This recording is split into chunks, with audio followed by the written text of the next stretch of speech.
DG Stéphane Balamwange Congo ya Lumumba Congo Tafachi Beton Tango ekoki oyoyo Tango ango yango yo ekoki Tolanda kango Papa Stéphane Balamwange Oh yeah yeah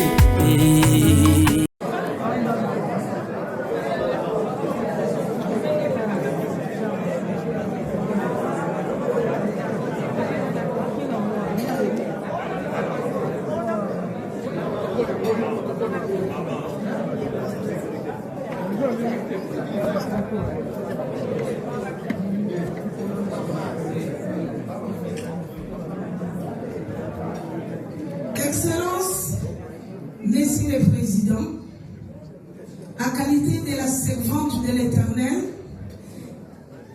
je voudrais vous rappeler, Messieurs les Présidents, je suis le président de tous les Congolais. Bien, chers compatriotes, je suis un peu désolé pour m'avoir parce que j'ai une grosse... Ah, s'il te plaît. De New York là-bas avec leur C'est vous là. Ça va mieux maintenant, donc je sens le nouveau l'attaque.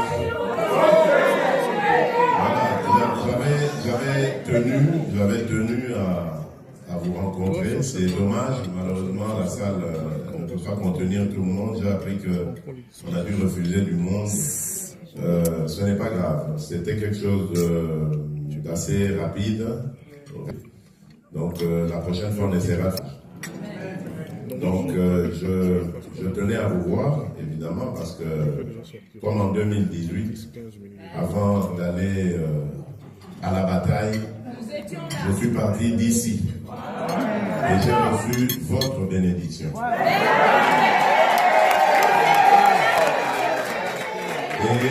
Et j'avais ramené la victoire.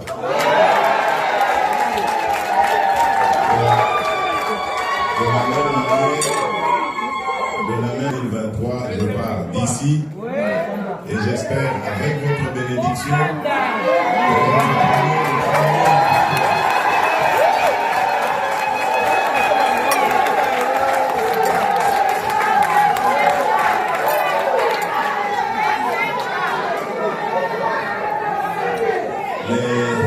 mes très chers compatriotes,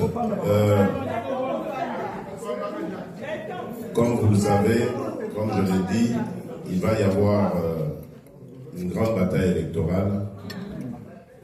Ce n'est plus un secret, mais je l'annoncerai officiellement lorsque je serai à Kinshasa, par hommage d'abord à notre peuple et priorité à notre peuple, dont la majorité se trouve au Congo, donc je l'annoncerai officiellement là-bas, mais bon, vous savez, que ce soit par votre volonté et que ce soit par ma propre volonté par rapport à ce que nous avons commencé à faire dans ce pays, je vais redemander la confiance de nos compatriotes.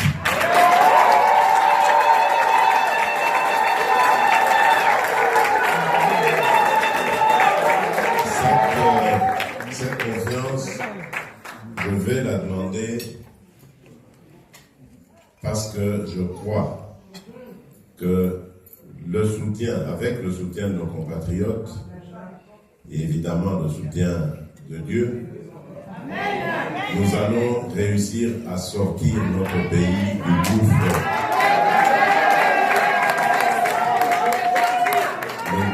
Depuis de nombreuses années.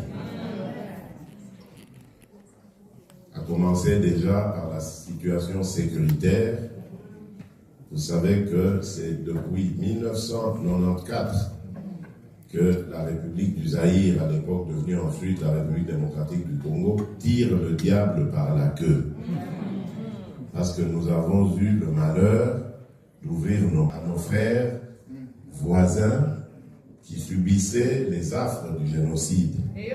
Et depuis lors, les malheurs se sont invités dans notre pays. Nous n'avons cessé de compter nos morts. dans l'indifférence la plus totale de la communauté internationale.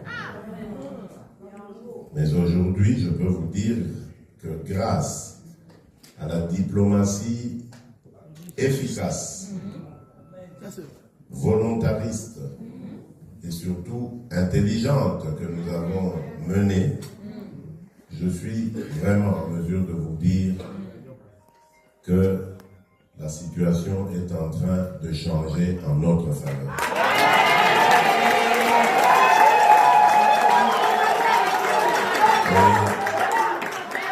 Et je peux vous dire que ce n'est plus qu'une question de moi. Suivez ça avec moi et vous me donnerez raison. Je ne peux pas en dire plus à ce stade, mais je suis convaincu de ce que je dis et ce que je fais. Cette situation de nos malheurs, dans quelques mois, elle sera derrière nous et dans nos mauvaises situations. Et donc, cela, pour que ça réussisse, ça doit passer par ma réélection. Sinon, ce sont les ennemis de la République démocratique du Congo qui reprendront le dessus, avec la complicité de certains des nôtres, ou qui se disent des nôtres. Certains qui se disent congolais alors qu'ils sont en intelligence avec l'ennemi, le fossoyeur, l'auteur de nos malheurs.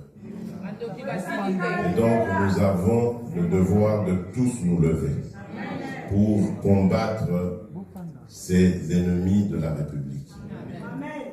C'est vrai, nous sommes dans une démocratie, mais on ne doit pas profiter de la démocratie pour faire du tort au peuple en complicité avec nos ennemis.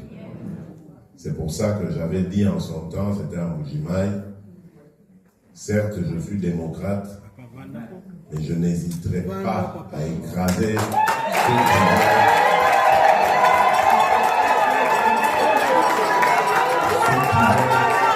ceux qui vont mettre en péril la stabilité et la sécurité de notre pays. Et je vais le faire sans regret, sans remords. Je ne suis pas un dictateur, je ne suis pas un sanguinaire,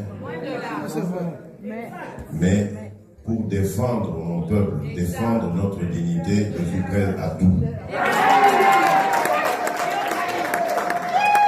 Je crois qu'ils ont reçu le message et ils n'ont qu'à bien se préparer. Ensuite, ce qui m'a animé, la volonté qui m'a déterminé à redemander votre confiance, c'est le travail que nous avons commencé à faire aussi. Parce que, comme vous le savez, notre pays est vraiment au fond du trou, dans tous les domaines. C'est en tout cas dans cet état-là que nous l'avions trouvé. Au niveau économique et social, vous savez, les salaires dérisoires, nous avons commencé à les élever, bien que, c'est vrai, il y a encore beaucoup de travail là-dedans, mais nous sommes passés en tout cas du simple au triple dans certaines catégories, comme celle des enseignants, voire au quadruple dans d'autres, comme avec les fonctionnaires. Nous avons aussi augmenté les salaires, la solde de nos militaires. De ce côté-là, nous avons même amélioré certaines de leurs conditions de vie. Il y a encore beaucoup de choses à faire. Le gouffre était important. Mais nous avons commencé à faire un travail qui demande à continuer à être parachevé. Sur le plan social, nous avons, comme vous le savez, pris cette décision. Je me souviens en 2019, lorsque je l'avais décrété, nous étions encore dans cette fameuse coalition FCC-Cash. Nos amis du FCC nous disaient, c'est de la folie, vous n'y arriverez jamais, la gratuité de l'enseignement. Vous vous souvenez? Eh bien, aujourd'hui, c'est une réalité. Et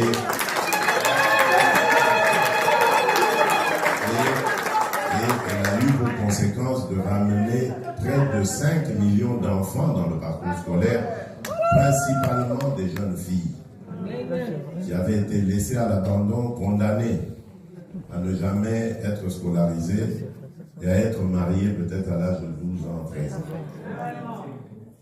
Grâce à cela, maintenant, elles peuvent aller à l'école.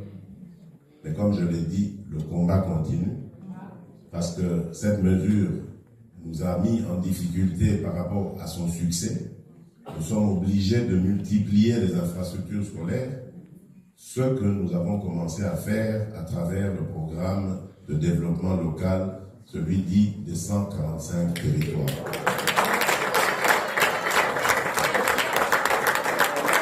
Un programme qui consiste en réalité à développer notre pays à partir de la base.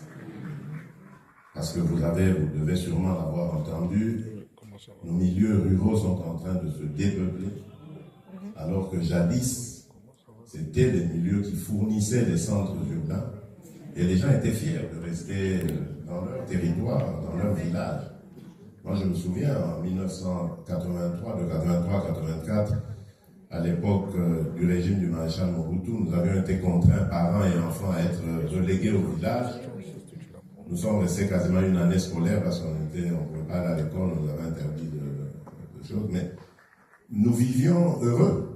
Malgré cette difficulté, il y avait à manger à gogo, il n'y avait pas de famine dans nos villages.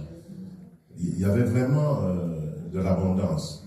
Et nous voyons les mamans qui étaient organisées chaque semaine, elles allaient à Mbujimaï avec les produits agricoles, les vendre sur les marchés de Mbujimaï, donc inonder les centres urbains et ramener des produits que l'on ne trouve pas dans les villages et qu'on fabrique ailleurs au village. Donc c'était vraiment un commerce qui nourrissait tout le monde, que ce soit dans les centres urbains comme dans les villages. Aujourd'hui, tout ça n'existe plus. Les jeunes sont partis par désespoir dans les centres urbains. Et là-bas, face au chômage, au banditisme, que sais-je encore, beaucoup d'entre eux ont choisi d'aller à l'étranger ou dans les mines, risquer leur vie, alors qu'ils pouvaient avoir un autre destin, parce qu'ils avaient étudié, ils pouvaient servir leur communauté. C'est pour ça que ce programme va beaucoup nous aider, d'abord à garder nos populations dans les milieux où elles vivent, à développer ces milieux et peut-être même à faire revenir ceux qui étaient partis vers les centres urbains, qui n'ont plus rien à faire là-bas et qui peuvent amener leur expertise, leur expérience dans ces centres urbains. Et donc, nous allons développer les 145 territoires en y fabriquant des infrastructures scolaires, sanitaires, d'abord en mettant aussi l'administration, parce que bientôt, vous allez voir, on va commencer l'identification de la population. Il faut que dans tous les lieux de la République, il y ait des administrations pour désormais gérer les Congolais, savoir à combien nous sommes finalement. Exactement.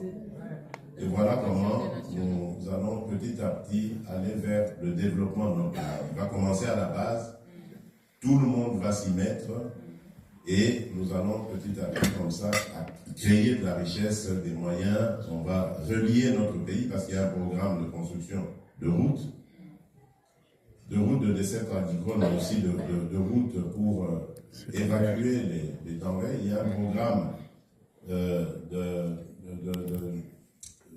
d'attribuer une brigade agricole et une brigade routière à chaque territoire pour favoriser justement ces productions et entretenir les routes.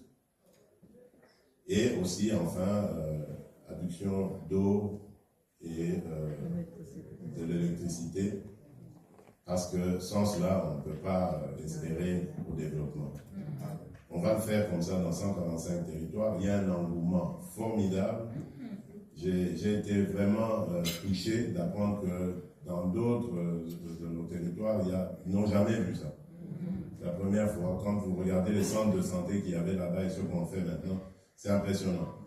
Ça demande à continuer, nous allons continuer. Et je vais commencer une première itinérance. Là, à mon retour déjà, la semaine prochaine, je vais commencer à aller voir là où ça a marché, là où ça traîne encore pour essayer de booster comme j'avais fait pour la petite histoire il y a quelques mois pour la francophonie. Je me suis mis derrière tous ces... Merci, Béton.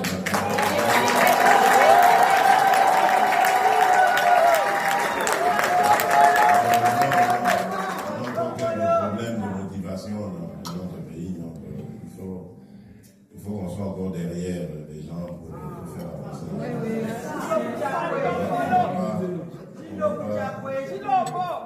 On ne va pas renoncer à cela. Alors, il y a aussi, depuis peu, c'était encore un de mes vœux, le déclenchement de la couverture santé universelle. Donc, comme ici, nous avons vécu ici en Belgique, vous savez, avec la mutuelle. En Belgique, qu'on ait de l'argent ou pas, quand on est malade, on est soigné. C'est quelque chose qui m'a énormément marqué dans ce pays, qui n'a pas de minerais, qui ne produit pas de cuivre, de cobalt, qui n'a pas près de 100 millions d'habitants, mais qui le fait. Donc ça veut dire que pour nous, c'est possible. Il suffit simplement de commencer et d'y croire. Et c'est ce que nous avons fait. Alors nous avons privilégié la catégorie mère-enfant parce que c'est la plus vulnérable, c'est là qu'on trouve le plus grand taux de mortalité dans notre population, en déclenchant le processus d'accouchement gratuit. Mais en fait, ces consultations prénatales d'abord, accompagnement de la maman pendant l'accouchement et après encore pendant un mois. Et on en profite aussi pour donner des consultations de planning familial, parce qu'en même temps, il faut éduquer la femme à ne pas...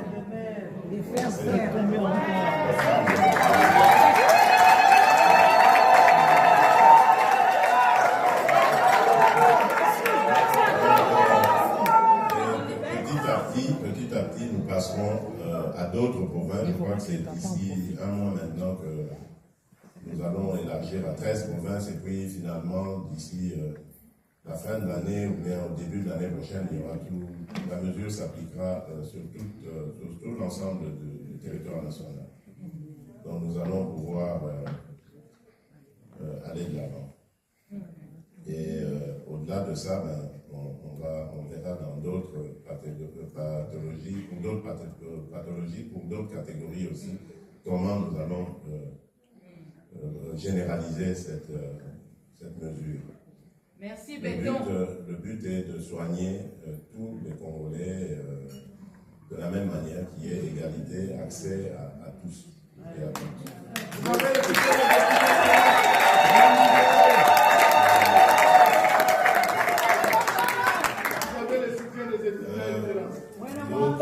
Il y a aussi une autre difficulté que nous avons trouvée en arrivant, c'est-à-dire cette situation qui consistait à avoir toutes nos richesses minières, prendre des destinations inconnues, enrichir ceux qui les exploitaient et nous laisser toujours dans notre situation de pauvreté. Lorsque je suis arrivé aux affaires, c'était la situation que j'ai trouvée.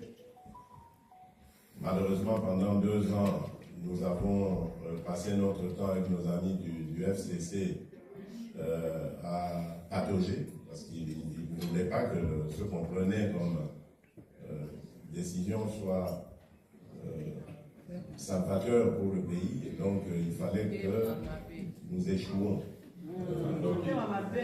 Et bon, c'est ce qui a amené d'ailleurs au divorce. Et lorsque nous sommes restés seuls, on a pu avoir les coudées franches et la possibilité donc d'étaler, de déployer notre politique qui donne vraiment aujourd'hui des résultats. Nous avons commencé donc par la révision de tout ce qui avait été fait, signé comme contrat. Le plus important, comme vous le savez, c'est avec des entreprises chinoises. C'est le pays qui a le plus investi dans ce domaine dans notre pays, c'est en milliards de dollars. C'était dur, mais on s'est battu, on les a amenés finalement à comprendre que ce qui se passait avant, ça n'a plus lieu d'être. Que maintenant, on doit tourner la page et commencer une autre sorte de partenariat avec eux. Le message est très bien passé. Une des firmes les plus importantes, un des plus gros investisseurs, le TFM, pour ceux qui connaissent, aujourd'hui a accepté de rendre à la République près de 2 milliards 300 millions. Du côté de Sipomine, l'autre branche, c'est la fameuse entreprise des contrats chinois, qui symbolise les contrats chinois. Les discussions vont bon train, on va très bientôt atterrir, et ce qui est déjà gagné, c'est qu'ils vont augmenter leurs investissements à 6 milliards de dollars. Donc ça signifie que nous sommes dans le bon et que tout le monde accepte de rediscuter tout cela en partenaire pour que finalement cette coopération avec eux soit gagnant-gagnant. La bonne nouvelle aussi, c'est que nos amis américains montrent de plus en plus d'intérêt dans ce domaine, déjà des mines, et dans d'autres domaines aussi, donc de retour en République démocratique du Congo. Ça aura pour effet d'abord de multiplier nos partenaires, de diversifier ceux-ci, et surtout de sécuriser notre pays parce qu'ils auront leurs investissements chez nous et ils auront intérêt à ce que la stabilité et la sécurité règnent dans notre pays. Donc nous sommes sur la bonne voie là-dessus et je crois que dans les mois qui viennent, nous aurons à en parler. Les Américains sont très enthousiastes. J'ai rencontré quelques responsables à New York qui m'ont répété encore leur désir d'être aux côtés des Congolais dans cette compétitivité, jouer franc jeu avec tout le monde et pour le bien de nos populations respectives. Donc, de ce côté-là, c'est le Congo qui en sortira gagnant parce que ma vision a toujours été celle de dire nous voulons des partenariats, mais des partenariats qui nous satisfassent tous, qui soient gagnants-gagnants. Il convient que nos partenaires aient. Donc voilà, mais vous voyez que vous comprenez que pour que tout ça puisse marcher comme il se doit, nous devons avoir un pays qui soit capable de se prendre en charge par rapport à sa propre sécurité. Parce que la raison principale de nos malheurs, ce sont nos richesses. Voilà pourquoi d'ailleurs, moi j'ai voulu, je m'appuie beaucoup sur ce slogan de la revanche du sol sur le sous-sol, parce que j'étais un petit peu effrité par ces malheurs que nous n'arrivons toujours pas à juguler, et je me suis dit, ben, si on va peut-être dans l'agriculture, on développe l'agriculture, surtout qu'on a beaucoup d'atouts dans ce domaine, nous allons peut-être réussir à avoir les moyens de nous protéger par rapport à nos richesses minières. Et c'est ce que nous sommes en train de faire dans le domaine de l'agriculture, avec un programme de transformation. Donc non seulement nous allons développer l'agriculture, mais nous allons aussi développer l'industrie pour que nos produits ne soient pas directement évacués comme ça, mais puissent être transformés sur place, créer de la richesse aussi et de l'emploi, et puissent contribuer à la lutte que nous menons actuellement contre l'insécurité alimentaire. Il y a beaucoup d'enfants, comme vous savez, qui meurent encore de malnutrition. Beaucoup de nos populations qui sont en sous-alimentation, alors que nous avons près de 120 millions d'hectares de terres arables. Et nous vivons d'importation comme si chez nous c'était impossible de produire tout ce que nous importons. Et c'est ça, cette tendance que nous voulons inverser. Et que nous allons réussir à inverser. Parce que le programme est ambitieux.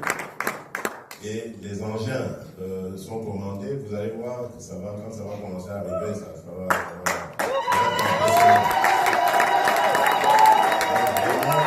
nous allons avoir une agriculture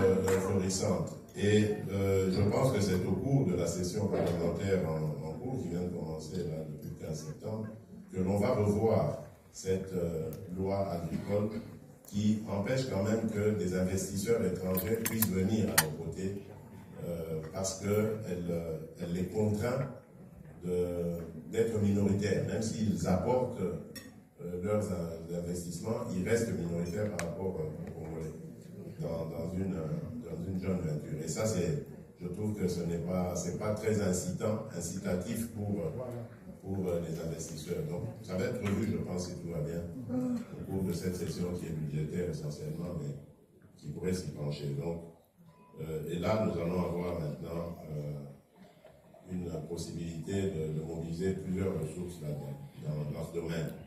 Et donc, je vous disais que pour tout ça, il faut donc pouvoir protéger notre pays. Et c'est pour ça que depuis que nous avons commencé aussi un programme pour monter nos forces de défense et de sécurité en puissance. Nous sommes aujourd'hui à même, en tout cas, de bloquer ce que vous avez vu là-bas. Donc, ceux qui ont pensé qu'ils allaient prendre le Goma comme ils l'ont fait à l'époque.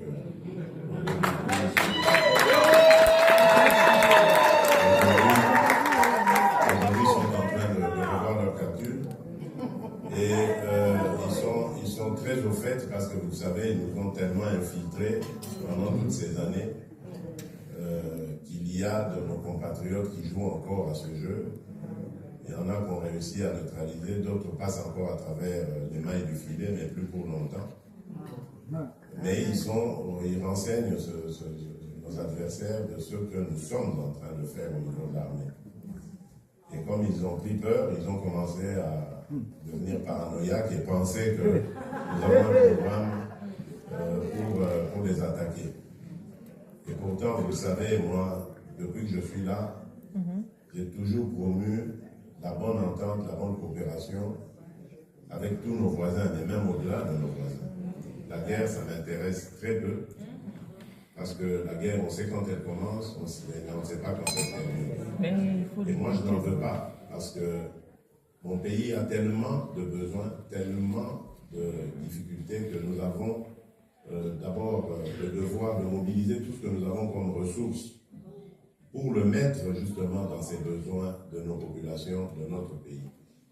Mais c'est vrai, ça n'exclut pas le fait de mobiliser les ressources pour se défendre et d'en mobiliser aussi pour faire la guerre, parce que si on continue à nous déranger, il faut qu'on fasse la guerre pour avoir la guerre.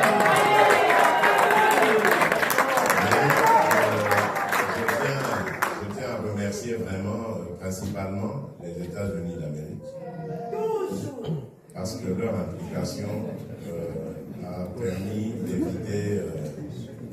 d'éviter, je veux dire, l'embrasement de la région. L'embrasement surtout de la situation actuelle. Ils ont mis beaucoup de pression et aujourd'hui, Dieu merci, ils commencent même à prendre des sanctions, comme nous le demandions, contre cet agresseur injuste et barbare, pilleur de nos ressources et qui les pille en nous laissant des malheurs par la violence et la destruction de tout ce que nous avons et de nos populations aussi. Donc je suis vraiment heureux de vous dire que les États-Unis sont en pointe pour nous éviter cela. Mais vous devez le savoir, aujourd'hui, nous avons une armée qui est encore en réforme, en changement. Mais les jeunes ont répondu nombreux à mon appel. Nous sommes presque à la fin de la formation de 40 000 hommes. Wow.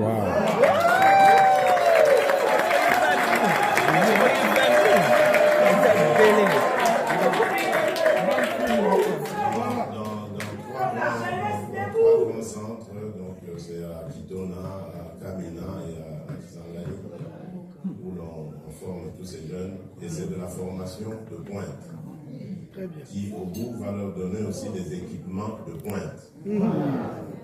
Nous renforçons nos forces, notre force navale. Je vous le dis, dans quelques temps, ceux qui viendront se risquer encore. Bravo, bravo, bravo. Ils seront numéro 1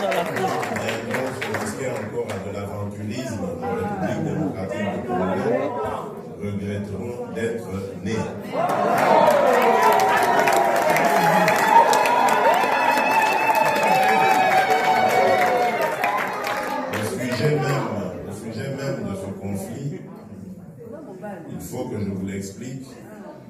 Vous avez comme l'impression que ça traîne, c'est à l'arrêt, mais ne vous en faites pas. Il n'y a rien qui traîne, il n'y a rien qui est à l'arrêt. Dites-vous bien que ça fait 30 ans que ça dure. Ce n'est pas en une année maintenant, parce que la crise elle a commencé en 2022, par l'agression du Rwanda. Donc ce n'est pas en une année que ça va se résoudre. Cette agression était un malheur, mais pour un bien pour nous. Parce que si elle n'avait pas eu lieu, nous n'aurons pas su ce que nous savons et que nous dénonçons aujourd'hui, et qui fait très mal à l'ennemi. Il faut du temps, parce que l'ennemi avait pris le temps d'installer sa stratégie, basant d'abord celle-ci sur la commisération de la communauté internationale, qui s'était prise de pitié pour le Rwanda après le génocide. Ils ont donc profité de tous ces soutiens. Et ensuite, vous savez, ils ont renversé le régime de Kinshasa de l'époque, du maréchal, ont pris donc la place de ce dernier à travers le régime de l'AFDL. Malheureusement, le défunt musée Laurent Désiré Kabila l'a compris très bien, mais trop tard, malheureusement. Et donc, il a été assassiné, vous le savez. Et donc, le Rwanda, à ce moment-là, avait déjà pris racine dans notre pays. Et pour bien s'ancrer dans le pays, il a développé des complicités dans la communauté internationale à travers des multinationales et bien d'autres choses, au nom de nos richesses, en vendant nos richesses. Malheureusement, le régime de mon prédécesseur, l'histoire le saura, l'histoire jugera, moi je ne suis pas là pour le juger, n'a pas su endiguer cela.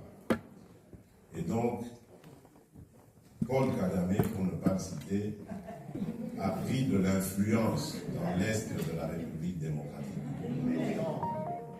En fait, l'Est de la République démocratique du Congo n'avait de nord Kivu, sud Kivu, Maniema que le nom. En réalité, c'était une terre de privilège et qui appartenait au Rwanda. Pas au Rwanda, je ne veux pas parler du pays, au régime Kagame. Parce qu'ici, je le redis encore, n'en voulez pas aux Rwandais. D'ailleurs, ils sont en majorité contre ce régime, je peux vous l'assurer. C'est Paul Kagame et sa clique qui se sont organisés pour punir d'abord les Rwandais de leurs propres frères et pour nous punir en nous remerciant en monnaie de singe, merci, d'avoir sauvé une grande partie de nos frères rwandais qui fouillaient les massacres. Donc c'est vous dire que nous avons pendant près de 30 ans été absents de tous ces grands rendez-vous internationaux dans lesquels le Rwanda parlait en notre nom et mentait sur la situation du Congo. Et il a pris notre place. Les gens, ne nous voyant pas, ne nous entendant pas, ont cru que, bon, Kagame avait raison dans ce qu'il fait. Aujourd'hui, Dieu merci, nous commençons à leur ouvrir et les yeux et les oreilles. Et ça va changer.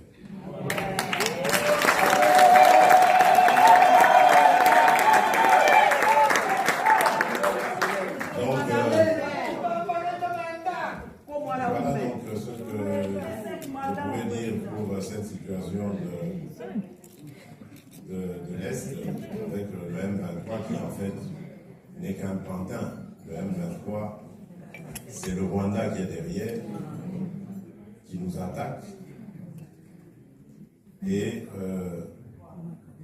fait semblant de maquiller ça en un conflit congolais, inter-congolais, et veut que nous négocions avec ces pantins-là. En réalité, c'est pourquoi? C'est pour refaire la même chose dans quelques années.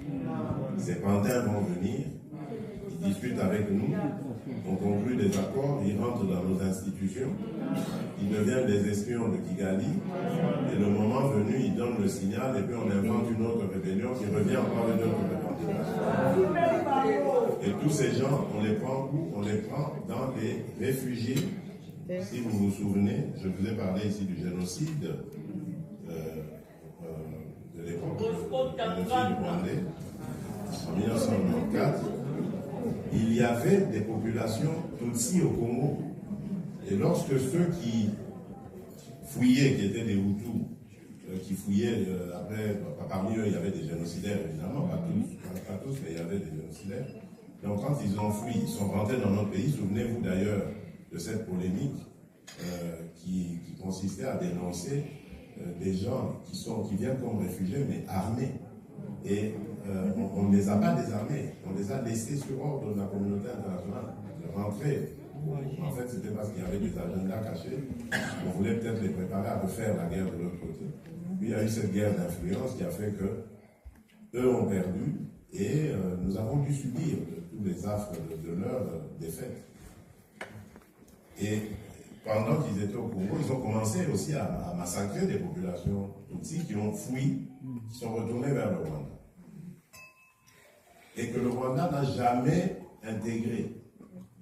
Que le Rwanda a bloqué en disant vous êtes des Congolais, vous devez rester là-bas. Mais en fait, ce n'était pas la vraie raison. C'est vrai, c'est peut-être des Congolais, certes, mais la vraie raison, c'était de les mettre dans une situation de dépendance interminable.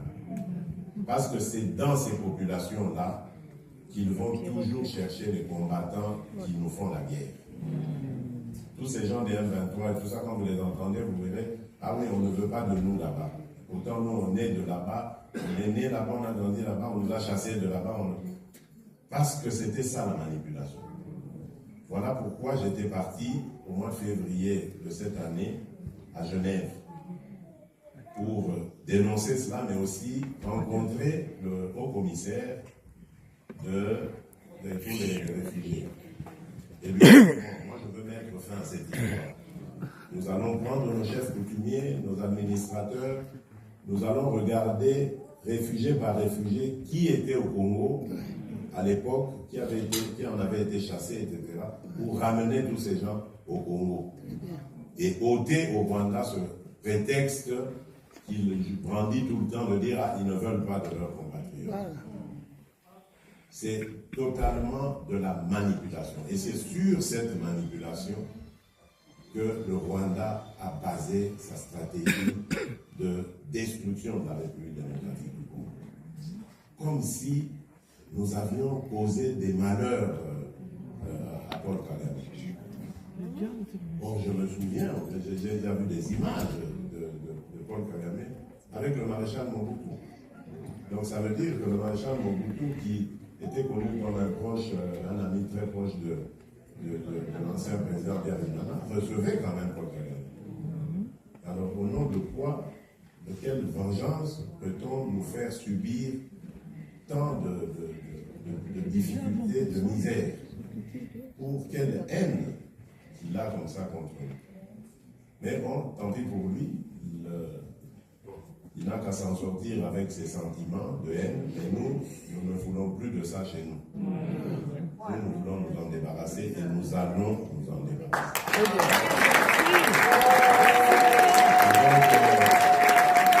Ce M23-là, comme je vous l'ai dit, il n'est absolument pas question de parler avec eux. J'ai dit à tous ceux qui m'en ont parlé qu'il y a un processus. Il y a un médiateur, l'ancien président kenyan, Uhuru Kenyatta. Il y a le président João Lourenço d'Angola qui aussi fait de la médiation à sa manière, désigné par l'Union africaine. C'est à eux de prendre langue avec ces bandits-là, pas à nous. Nous avions initié un processus à Nairobi, où nous avions même commencé à recevoir des groupes armés, y compris le M23. Mais eux, au moment où on était, ils avaient envoyé une délégation à Nairobi, ils ont commencé la guerre sur le champ de bataille, sur le territoire national. C'est là que nous les avons exclus, et de la conférence de Nairobi, et des discussions désormais pour dire c'est fini. Vous êtes des terroristes, parce que quand on vient vous tendre la main pour que vous fassiez part de vos revendications et qu'on voit comment on peut intégrer tout le monde et recommencer la vie normalement, vous choisissez ce moment pour faire la guerre et tuer des Congolais. Donc vous n'êtes pas Congolais. Voilà comment on est arrivé à les qualifier de terroristes et les écarter. Et depuis lors, je reste intransigeant. Pour nous, soit ils rentrent dans le processus comme on a eu de Nairobi avec tous les autres groupes armés, et comme on a décidé, c'est-à-dire on va vers le programme de DDRCS, démobilisation, désarmement, réinsertion, ou bien ils continuent à s'entêter comme ils s'entêtent et ils le regretteront. Alors pour le moment, la situation est entre les mains évidemment de la communauté est-africaine, comme vous le savez, qui avait chargé la force est-africaine de ramener justement ces terroristes du M23 dans le précantonnement d'abord pour les désarmés et ensuite dans le cantonnement à Kini. Mais ils, sûrement entêtés par leur parrain rwandais, ils refusent de s'exécuter là-dessus. Nous avons, comme vous le savez, un processus électoral et surtout, nous avons près de 2 millions, plus de 2 millions même de compatriotes qui vivent dans des conditions infrahumaines parce qu'ayant fui toutes ces localités qui ont été occupées par ce M23, fait par le Rwanda. Donc nous avons une urgence à la fois humanitaire et électorale. Et nous avons des limites. Nous discutons avec la communauté internationale, la communauté régionale, et nous attendons que des solutions soient trouvées de manière pacifique. Lorsque nous allons faire le constat, et faire constater d'ailleurs à tout ce monde qu'ils ont été incapables de régler ça pacifiquement, nous prendrons nos responsabilités. Et à ce moment-là, advienne que pourra. Mais comme je l'ai dit, nous n'allons pas perdre cette guerre. Voilà, donc ce qu'il en était pour cette situation, donc tranquillisez-vous, il n'y a absolument ni passivité de notre part, ni complicité comme j'entends certaines mauvaises langues le dire. Ce qu'il y a, c'est simplement de la retenue, parce que nous voulons d'abord nous voulons donner la chance à la diplomatie, à la paix, plutôt qu'à la guerre. Mais nous n'hésiterons pas à faire la guerre si c'est ça l'ultime option pour libérer nos populations. Je terminerai peut-être par dire brièvement aussi un autre atout sur lequel, deux atouts sur lesquels nous allons beaucoup surfer dans les années qui viennent si les Congolais me redonnent leur confiance.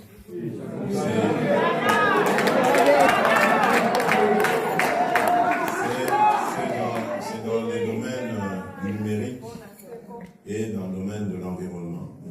Parce que là aussi, le Congo a énormément d'atouts. Le numérique, c'est la jeunesse. Le Congo, c'est près de 60-70% de jeunes. Quand je dis de jeunes, c'est 26%.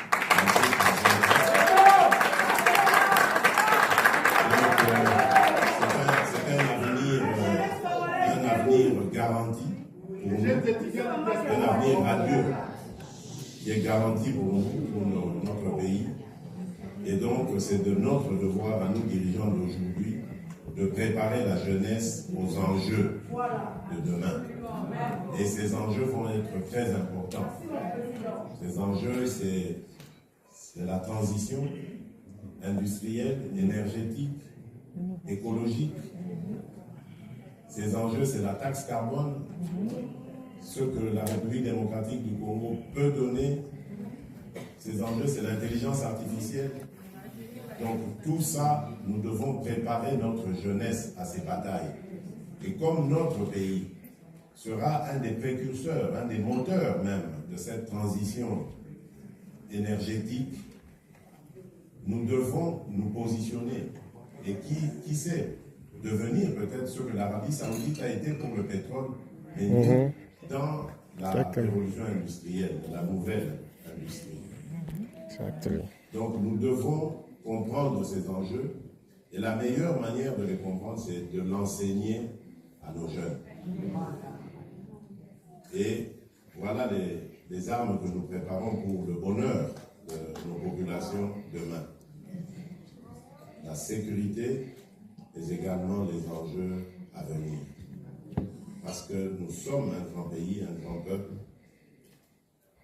un pays qui est envié, un peuple qui est parfois distrait par ses querelles internes, ses divisions telles que le tribalisme, l'exclusion,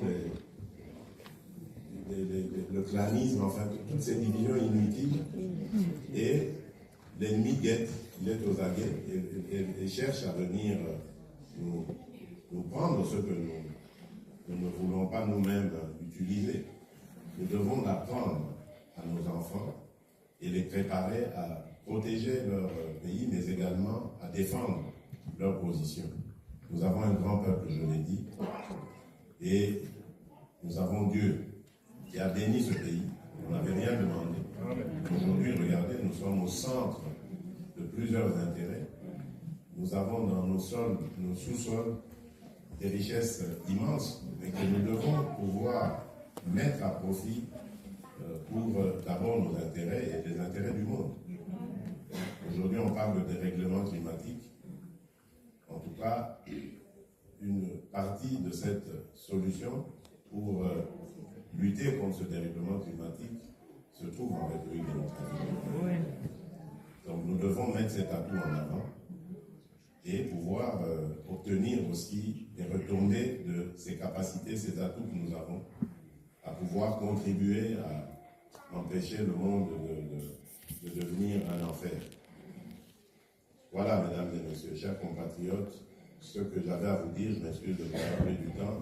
Ceux qui mangeaient, je crois que les repas sont terminés. Pas refroidis, mais terminés quand même. Donc je vous remercie infiniment pour être venus nombreux, m'avoir manifesté votre affection, votre soutien. Je suis convaincu qu'on se reverra à nouveau après les grands enjeux électoraux qui nous attendent. Je compte sur vos prières d'abord et sur votre soutien aussi. Ceux qui ont été s'envoler ici, n'oubliez pas d'aller voter. C'était une première expérience que nous avons faite avec 5 pays. Je sais qu'on vous a un peu surpris par là, mais la prochaine fois, on essaiera encore d'aller plus large, de ratisser plus large, parce que nous voulons que tous les Congolaises participent au développement de leur pays. Qu'ils soient en République démocratique du Congo ou en dehors, elles peuvent participer au développement de leur pays. On ait changé la nationalité ou pas, c'est vrai, il y a aujourd'hui des débats de père et de mère. Mais quand on a ce lien avec la République démocratique du Congo, il faut participer, essayer de faire quelque chose. Donc voilà, je compte sur vous et je vous remercie infiniment.